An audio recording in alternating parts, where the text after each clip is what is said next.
Bismillah. Assalamualaikum warahmatullahi wabarakatuh. Eh, Kami dari kelompok 7 akan membahas final project dari data analis dari kelompok kami yaitu analisis angka partisipasi kasar atau APK 2025. Melihat pendidikan, melihat pemerataan pendidikan di Indonesia. Lanjut. Anggota kelompok kami terdiri dari yang pertama yaitu Octavian Adam Asmara sebagai data analisis. Kemudian saya sendiri yaitu Firdaus Ruksha Mubaidillah sebagai researcher dan kemudian yang ketiga yaitu Quratul Hana sebagai presenter. Lanjut.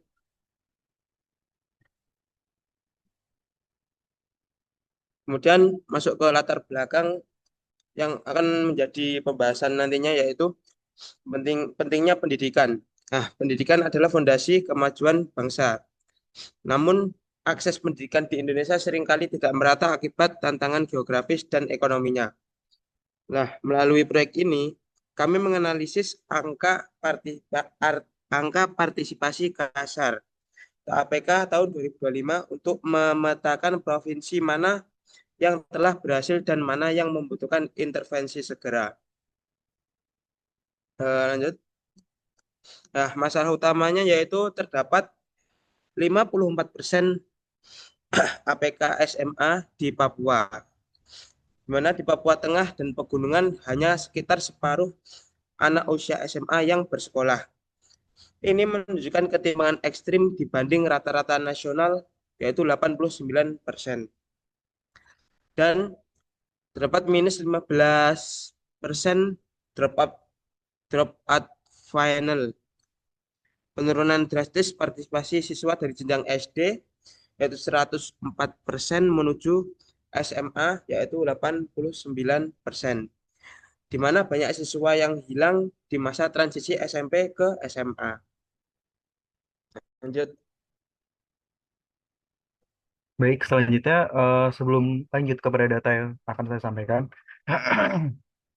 APK atau angka partisipasi kasar adalah indikator pendidikan yang mengukur rasio total siswa yang terdaftar pada jenjang pendidikan tertentu terhadap total penduduk usia sekolah yang seharusnya pada jenjang tersebut yang dinyatakan dalam suatu persentase. Lalu, dari data yang kita dapat, ketimbangan ekstrim pada APK SMA diwakilkan oleh tiga provinsi teratas dan juga terbawah yang diwakilkan oleh Provinsi Kalimantan Timur dengan 99,6% dan Daerah Istimewa Yogyakarta dengan 98,9%, lalu Aceh 98,4%, Papua Selatan 77,6%, Papua Tengah 54,8%, Papua Pegunungan 54,5%. Terjadi kesenjangan hampir 45% antara provinsi dengan akses terbaik yaitu Kaltim dan terendah yaitu Papua Pegunungan. Ini menunjukkan bahwa lokasi geografis masih menjadi penentu utama akses pendidikan lanjutan. Lalu, dari data nasional yang kita dapat, di mana APK untuk SD yaitu sekitar 104,9%, SMP 93,02%, SMA 89,53%,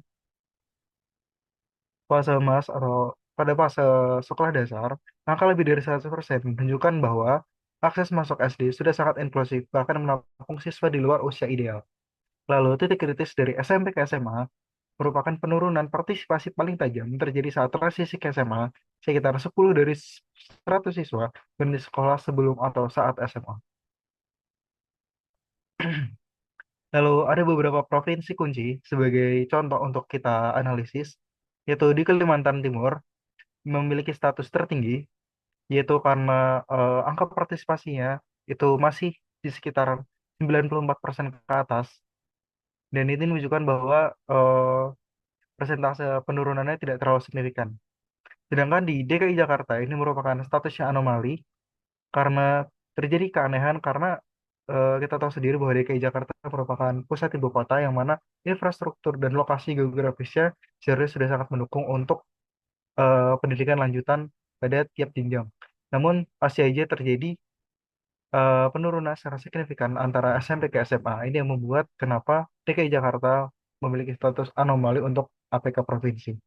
Lalu di Jawa Barat itu memiliki rata-rata statusnya karena masih cukup eh, bisa dipahami bahwa terjadi penurunan secara signifikan yang disebabkan oleh berbagai faktor seperti ekonomi, geografis, dan juga lain-lain.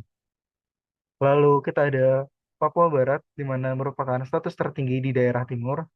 Lalu ada Papua Tengah dengan status kritis, di mana cukup eh, terjadi penurunan yang sangat signifikan terhadap APK pada setiap jenjang pendidikannya, dari SD, SMP, ke SMA, sehingga dapat kita lihat di situ 54,82%.